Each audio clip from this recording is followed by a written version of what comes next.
السلام علیکم دوستو، آج میں لائی ہوں آپ کے لیے کامیاب وہ ہوگا جس نے اپنی زبان پہ قابو پا لیا، کیونکہ زبان وہ کام کر دیتی ہے جو بڑی بڑی فوجیں نہیں کر پاتی، یعنی مکمل بربادی۔ لفظوں کا زہر۔ ہماری روزمرہ کی زندگی میں کچھ سوالات ہمیں بہت معصوم لگتے ہیں، جیسے کہ کیا وہ تمہارا خیال نہیں رکھ سکتا؟ معمولی تنخواہ سے تمہارا گزارا کیسے ہوتا ہے؟ تم نے یہ کیوں نہیں خریدا؟ وہ اس گھر کو اپنا گھر نہیں سمجھتی؟ وہ تمہارا دوست کم دشمن زیادہ لگتا ہے؟ اس طرح کے ہزاروں سوالات جو نادانی میں یا بلا مقصد ہم پوچھ بیٹھتے ہیں، لیکن یہ بھول جاتے ہیں کہ ہمارے الفاظ سننے والوں کے دل پہ گہرا اثر ڈال سکتے ہیں اور کسی کی زندگی کو تباہ بھی کر سکتے ہیں۔ ہمارا ارد گرد یا گھروں میں جو فسادات ہو رہے ہیں، اگر ان کی جڑ تک جایا جائے تو اکثر اس کے پیچھے کسی کا ہاتھ ہوتا ہے جو ہمارے دل پر لفظوں کا زہریلا بم گرا کے خود تماشائی بن جاتے ہیں، اور پھر ساری زندگی رونا اور پچھتاوا ہمارا مقدر بن جاتا ہے۔ آئے ہم اصل کہانی کی طرف چلتے ہیں۔ اختر اور زرین دور پار کے کزن تھے۔ ان کا رشتہ بڑوں کے رضامندی سے طے ہوا تھا۔ جب زرین نے جوانی کی قدم پہ قدم رکھا تو اس کے لیے رشتے آنے شروع ہوئے۔ انہی دنوں اس کی دور پار کی پھپھو اپنے بیٹے اختر کے لیے رشتہ لے کر آئیں۔ زرین کے والدین کو یہ رشتہ بہتر لگا، یوں انہوں نے ہاں کر دی اور جلدی منگنی کی رسم ہوئی، اور پھر چند ماہ بعد ہی وہ اختر کی دلہن بن کے اس کے ساتھ رخصت ہو گئی۔ اختر اور زرین شادی کے بندھن میں بندھے جانے کے بعد جنون کی حد تک ایک دوسرے کو چاہنے لگے تھے۔ ان کی جوڑی پر اکثر لوگ رشک کرنے لگے۔ وہ مثالی محبت کرنے والے میاں بیوی تھے۔ ان کے شب و روز پیار، محبت اور خوشیوں سے بھرے پور گزرتے تھے۔ زرین اختر کے علاوہ اس کے گھر والوں کا بھی بڑھ چڑھ کر خیال رکھتی تھی۔ اس کی خدمت نے سب کے دل مول لیے تھے، سب اس سے خوش تھے۔ اختر تو اس پر جان چھڑکتا تھا۔ ایک روز وہ دونوں چھت پہ بیٹھے چائے پی رہے تھے کہ اختر زرین کو انتہائی محبت بھری نگاہوں سے دیکھ رہا تھا۔ وہ بھی اس پہ قربان ہوئی جا رہی تھی۔ ایسا کیا دیکھ رہے ہو زرین؟ میں سوچتا ہوں شاید اللہ پاک نے تمہیں خاص مٹی سے بنایا ہے، سر سے پاؤں تک تم سراپا غزل لگتی ہو۔ اختر نے کہا تو زرین تبسم بکھیرتی چلی گئی۔ خوشی اس کے چہرے سے پھوٹ رہی تھی۔ مجھے بھی بڑا فخر ہے کہ میں تمہاری زوجہ بنی ہوں، اپنی قسمت پہ نازا ہوں زرین۔ میں تمہاری محبت میں بری طرح گرفتار ہو گیا ہوں، یقین جانو میں تم سے عشق کرنے لگا ہوں۔ اختر نے بھرپور انداز میں اپنی محبت کا اظہار کیا۔ سرتاج سچ پوچھو، برسوں پہلے میرے دل نے بھی تمہاری صدا لگائی تھی۔ زرین یہ کہتے ہوئے اس کے قریب اور قریب ہو گئی۔ میری بے پناہ محبت، تمام چاہتیں بھی تمہارے لیے ہیں۔ اختر نے اپنی باہیں اس کی گردن میں ڈال دیں۔ میں بھی صرف تمہاری ہوں۔ یوں ہی ان کی زندگی پیار، محبت اور خوشی سے گزر رہی تھی کہ ان کی خوبصورت دنیا میں دراڑیں پڑ گئیں، اور پھر ہوا یوں کہ حسب معمول زرین گھر کے کاموں میں مصروف تھی۔ اس کی ساس نسرین نیم کے درخت تلے رکھی چارپائی پہ آرام فرما رہی تھی کہ کسی نے دروازے پہ دستک دی۔ اب کون آ گیا؟ نسرین بڑبڑاتے ہوئے چارپائی سے اٹھی اور دوبارہ دستک ہوئی۔ اس نے اندر سے آواز دی، آ رہی ہوں بابا، آ رہی ہوں۔ اس کا لہجہ سخت تھا۔ نسرین نے جا کے دروازہ کھولا تو اس کے سامنے زرین کی امی نجمہ کھڑی تھیں۔ لو بھائی آپ ہیں، میں سمجھی کوئی بھکارن، نسرین نے ہنستے ہوئے کہا، لیکن نجمہ ناخوش نظر آنے لگی۔ ارے یہ کیا حال بنا رکھی ہے نجمہ؟ زرین کو دیکھتے ہی بولی، کتنی کمزور ہو گئی ہو۔ زرین اپنی ماں نجمہ کو اپنے کمرے میں لے آئی، جبکہ نسرین نیم کے درخت تلے چارپائی پہ لیٹ گئیں۔ یہ نسرین کی بچی مجھے بھکارن کہہ رہی تھی، اس کی اپنی شکل کسی بھکارن سے کم ہے کیا؟ نجمہ اپنی بیٹی زرین پہ بھٹ پڑی۔ موٹی بھینس سارا دن چارپائی پہ پڑی رہتی ہے۔ نجمہ تلملائی، بس امی رہنے دیں، ان کو معلوم تو نہیں تھا کہ دروازے کے باہر آپ ہیں۔ زرین آہستگی سے بولی، واہ میری بیٹی میری مخالفت کرنے لگی ہے، اب یہ دن مجھے بھی دیکھنا تھا۔ نجمہ رو دینے والی آواز میں بولی، امی آپ بھی نہ۔ زرین نے ماں کے گلے میں باہیں ڈال دیں۔ سچ بتاؤ اس گھر میں تم خوش تو ہو نا؟ نجمہ بڑی فکر مندی سے بولی، اختر تمہارا خیال نہیں رکھتا کیا؟ امی میں بہت خوش ہوں۔ اختر کیا؟ سب میرا خیال رکھتے ہیں۔ زرین تسلی بخش لہجے میں بولی، خیال رکھتا ہے تمہارا، ہر وقت کام میں لگی رہتی ہو۔ نجمہ کا لہجہ اونچا ہونے لگا۔ اور کتنے دن ہو گئے تم گھر بھی نہیں آئی، لگتا ہے اس گھر میں تمہاری قدر نہیں ہے۔ اس اتوار کو آؤں گی نا بس۔ امی اختر کو چھٹی ملے تو زرین نے کمزور لہجے میں کہا، نمرا زین سارا دن تمہیں یاد کرتے ہیں، کاشف کا تو تمہارا دل بغیر دل ہی نہیں لگتا، اور فیضان تو نیند میں بھی آپ ہی کرتا ہے۔ نجمہ بولی تو زرین اپنے چھوٹے بہن بھائیوں کو یاد کرنے لگی۔ اس کے دل میں بہن بھائیوں کے لیے پیار امٹ آیا۔ وہ چاہنے لگی کہ ابھی بھائی بہنوں سے مل آئے، مگر چاہتے ہوئے بھی نہ جا سکی۔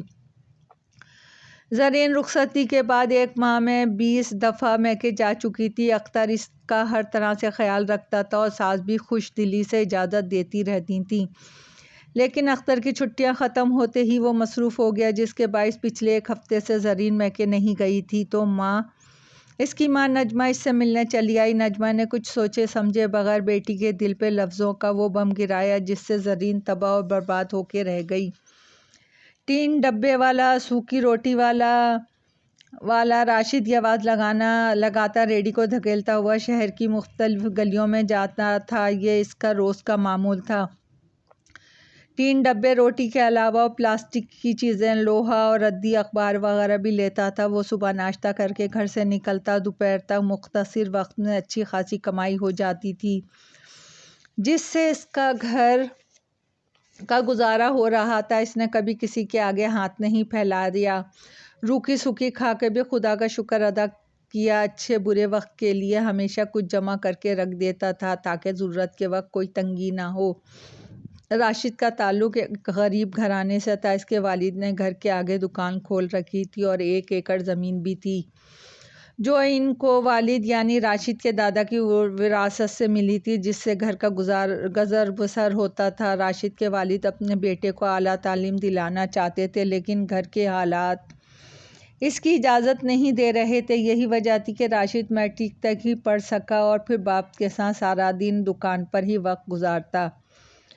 شب اور روز یوں ہی گزرتے رہے۔ وہ جوان ہو گیا۔ اس کی شادی چچا زاد کزن سے کر دی۔ شادی کے چند ماہ بعد ہی گھر کے حالات بگڑنے لگے۔ آئے روز اس کی بیوی اور بہنیں لڑتی جھگڑتی رہتی۔ یوں گھر کا ماحول خراب ہونے لگا تو اس نے والدین سے علیحدگی کا فیصلہ کیا اور پھر کرائے کے مکان میں اپنی بیوی کے ساتھ رہائش اختیار کر لی۔ راشد نے والدین سے علیحدگی کے بعد شہر کے مین چوک پہ فروٹ کا ٹھیلا لگایا، مگر ناکامی ہوئی۔ پھر سبزی بیچنے لگا، اس میں بھی مایوسی کا سامنا کرنا پڑا۔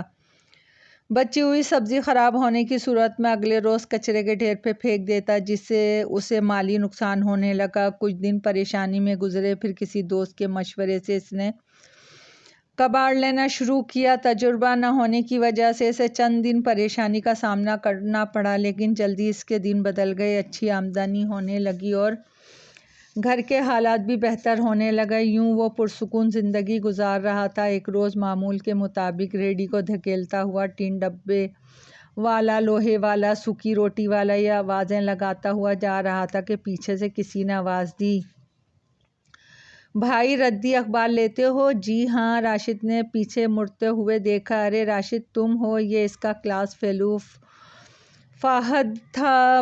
بس یار کیا بتاؤں، راشد نے گہری سانس کھینچتے ہوئے کہا۔ ہاں ہاں، فہد کہکہا لگانے لگا۔ یار تمہیں یہی کام ملا تھا؟ فہد کے لبوں پر طنزیہ مسکراہٹ تھی۔ فہد کے طنزیہ الفاظ سے راشد کو دلی صدمہ پہنچا۔ وہ چاہتے ہوئے بھی ایک لمحے کو نہ رک سکا۔ وہ سیدھا گھر آیا۔ اسے اداس اور پریشان دیکھ کے اس کی بیوی نے پوچھا، تمہاری طبیعت تو ٹھیک ہے؟ آج جلدی لوٹ آئے؟ ہاں بس وہ اتنا ہی بول سکا۔ کیا بات ہے، سب خیریت تو ہے نا؟ اس کی بیوی بڑی فکر مندی سے بولی۔ آج کے بعد کباڑ نہیں لوں گا، اس نے فیصلہ کن لہجے میں کہا۔ کیوں، کیا ہوا؟ وہ حیرانگی سے بولی۔ راشد نے فہد سے اچانک ہونے والی ملاقات کا ذکر کیا۔ اس نے مزید بتایا کہ چند روز پہلے بھی کچھ ایسا ہی ہوا تھا۔ میرے اسکول کی ٹیچر مجھے دیکھ کر بولیں، راشد تم تو فوجی بننا چاہتے تھے، یا کیا تم کباڑی بن گئے؟ مجھے بڑی شرمندگی ہوئی۔ بیوی نے کافی سمجھایا، لیکن فہد کے اس فضول جملے نے اس کے دل پہ گہرا اثر کیا۔ بیوی جو بھی کام کرنے کو کہتی وہ کام اسے غیر معمولی لگتا یوں وہ کافی دنوں سے بے روزگار گھر بیٹھا رہا، جمع پونجی بھی ختم ہونے لگی، گھر میں تنگ دستی نے ڈیرے ڈال دیے، اسے پریشانیوں نے گھیر لیا۔ سب سے بڑی پریشانی مکان کا کرایہ اور حصول رزق تھا۔ راشد پریشانی میں چڑچڑا سا ہو گیا تھا، بات بات پر بیوی پر غصہ کرتا، گالی گلوچ سے نوازتا تو کبھی مار پیٹ کر اپنی پریشانی مزید بڑھاتا۔ اس کی بیوی بھی تنگ دستی اور روز روز کی مار پیٹ سے بیزار ہو گئی۔ آخر ایک دن راشد کی بیوی نے انتہائی بڑا قدم اٹھایا اور اپنے معصوم بچے سمیت زہر کھا کے خودکشی کر لی۔ آج کل راشد کی حالت بالکل پاگلوں جیسی ہے۔ فوزیہ کے جوان ہوتے ہی کاکا نور الدین کے گھر اس کے رشتے آنے لگے، مگر کاکا نور الدین کسی مناسب رشتے میں انتظار میں تھے۔ جب ان کے بڑے بھائی خیر الدین اپنے بیٹے اقبال کے لیے فوزیہ کا ہاتھ مانگنے آیا تو کاکا نور الدین بڑے بھائی کو انکار نہ کر سکے۔ یوں فوزیہ اور اقبال ایک دوسرے سے منسوب ہو گئے۔ شادی کی تاریخ چند ماہ بعد طے کی گئی تاکہ دونوں گھروں میں شادی کی تیاریاں کر سکیں۔ کاکا نور الدین اور خیر الدین دونوں خوشی خوشی شادی کی تیاریاں کر رہے تھے کہ اچانک ان کی والدہ جو کئی ماہ سے بیمار تھیں چل بسیں۔ فوتگی پہ دور دور کے رشتے دار آئے ہوئے تھے، ان میں فوزیہ کی خالہ مسرت بھی شامل تھی۔ مسرت کو گاؤں کی ایک عورت کی زبانی معلوم ہوا کہ فوزیہ کا منگیتر اقبال شکی مزاج اور ضدی بھی بہت ہے۔ اس نے جب اقبال کو دیکھا تو وہ اسے ایک آنکھ نہیں بھایا۔ اقبال اسے واقعی انتہائی ضدی اور بدتمیز معلوم ہوا۔ وہ اس وقت کل خانی کے چاول بانٹ رہا تھا، گاؤں کے بچے اسے مسلسل پریشان کر رہے تھے، اوپر سے گرمی کا عذاب تھا۔ وہ تنگ آ کے بچوں کو ڈانٹ رہا تھا مگر بچے باز نہیں آ رہے تو ایک دو بچوں کو 2-3 تھپڑ لگا دیے۔ یہ منظر دیکھ کے مسرت اپنی بھانجی کی قسمت اور بہن کی پسند پہ افسوس کرنے لگی۔ سلمیٰ یہ کیا سن رہی ہوں میں؟ مسرت نے موقع ملتے ہی سوال داغا۔ کیا ہوا آپا، کیا سنا آپ نے؟ سلمیٰ نے پوچھا۔ یہی کہ تم نے ہماری فوزیہ کا رشتہ ہم سے پوچھے بغیر طے کر دیا، مسرت بولی۔ وہ آپا، سلمیٰ نے کچھ کہنا چاہا، یہ بے جوڑ رشتہ مجھے بالکل پسند نہیں آیا۔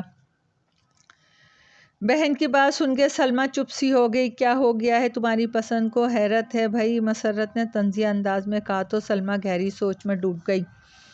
بڑے بھائی کی خواہش ہے کہ وہ فوزیہ کو اپنی بہو اور حامد کو اپنا داماد بنائیں، اب اگر بھائی سے انکار کیا تو پھر؟ مسرت نے سلمیٰ کو گہری سوچوں سے نکال کے اس کے سینے میں بغاوت کی ہوا بھر دی۔ خدا کرے نور الدین اس بات کو سمجھ سکے۔ سلمیٰ دل ہی دل میں دعائیں مانگنے لگی۔ سلمیٰ کے دماغ میں مسرت کی باتیں گردش کر رہی تھیں۔ رات کافی گزر چکی تھی، وہ کروٹیں بدل بدل کر تھک گئی مگر نیند اس کی آنکھوں سے کوسوں دور تھی۔ نور الدین بے چین ہو کے اٹھ بیٹھے۔ کیا بات ہے، تم پریشان سی لگ رہی ہو؟ نور الدین نے سلمیٰ سے پوچھا۔ مجھے فوزیہ کا رشتہ بے جوڑ لگ رہا ہے۔ کیا مطلب ہے تمہارا؟ یہ رشتہ تمہیں پسند نہیں آیا؟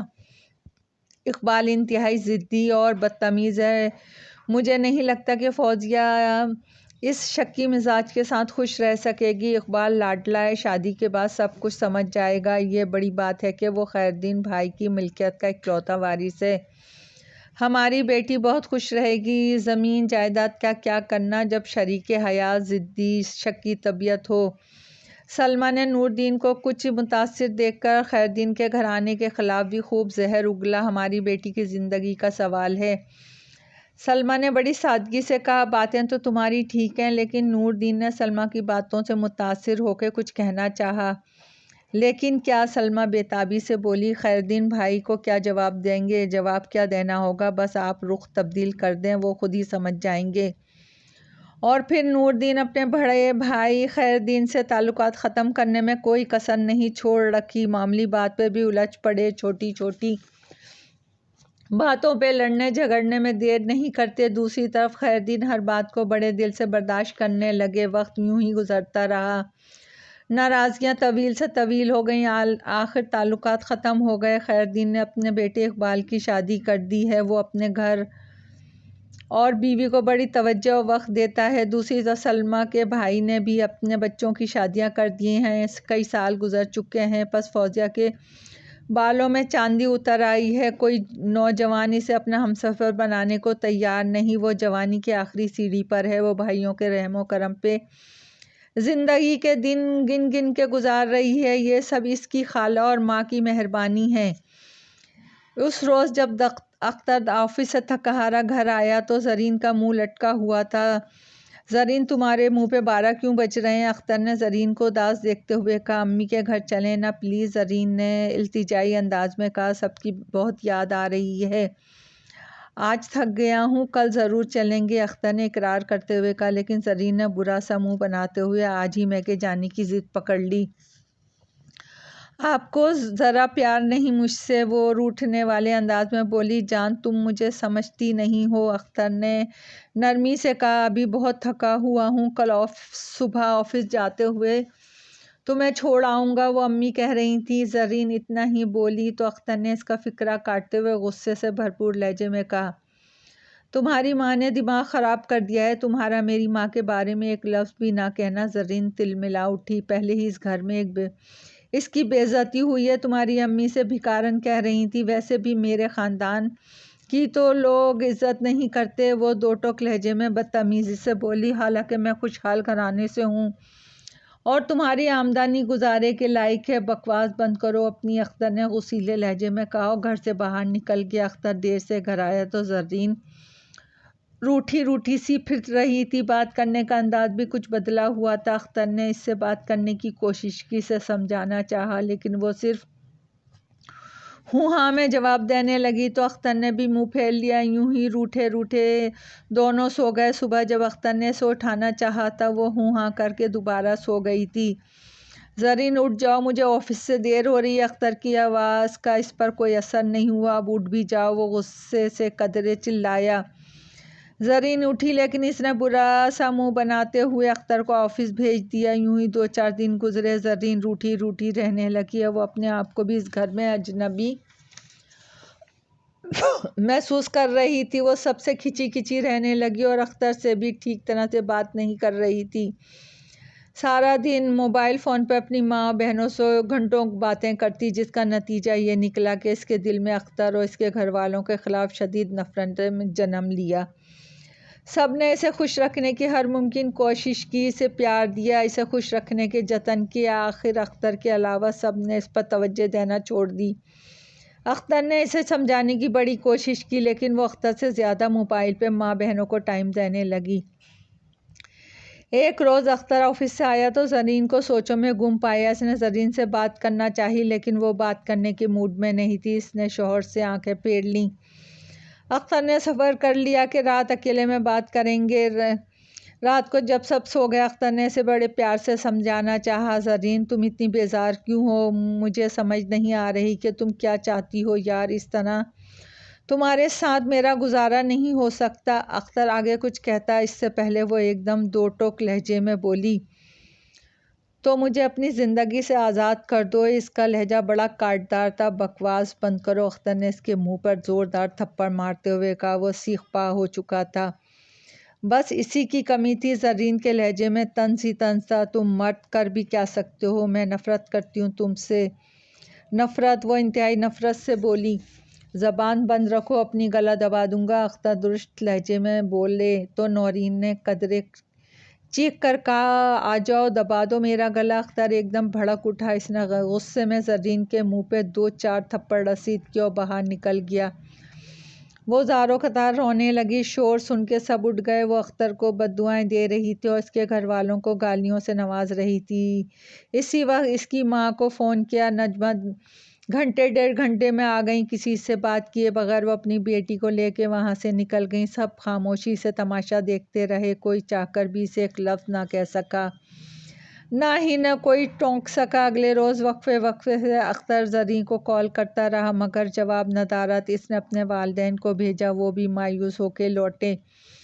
اپنے بزرگوں کی بے عزتی اختر سے برداشت نہ ہوئی۔ اس کے دل میں سخت نفرت نے جگہ بنا لی۔ اس نے زرین کو اپنی زندگی سے بے دخل کر دیا اور چند روز بعد ہی اسے علیحدگی کے کاغذات بھجوا دیے۔ قارئین حضرات، اختر اور زرین کی علیحدگی، راشد کی بربادی، کاکا نور الدین اور کاکا خیر الدین دونوں سگے بھائیوں میں نفرت کی ابتدا بس ایک فضول جملے سے ہوئی جو نادانی یا جان بوجھ کے بول دیا گیا۔ ایسے ہی روزانہ کے کئی گھر ٹوٹتے ہیں، طلاقیں ہوتی ہیں، فسادات ہوتے ہیں، زیادہ تر اس کی وجہ ایسے ہی کوئی فضول جملے ہوتے ہیں۔ خدا را کسی پر طنز نہ کریں اور ایک ایک لفظ سوچ سمجھ کر بولیں، کہیں آپ کا کیا ہوا کوئی جملہ کسی کی زندگی تباہ و برباد نہ کر دے۔ دوستو، کہانی پسند آئی ہو تو لائک اور سبسکرائب کیجیے۔ آپ کی دعاؤں کی طلبگار۔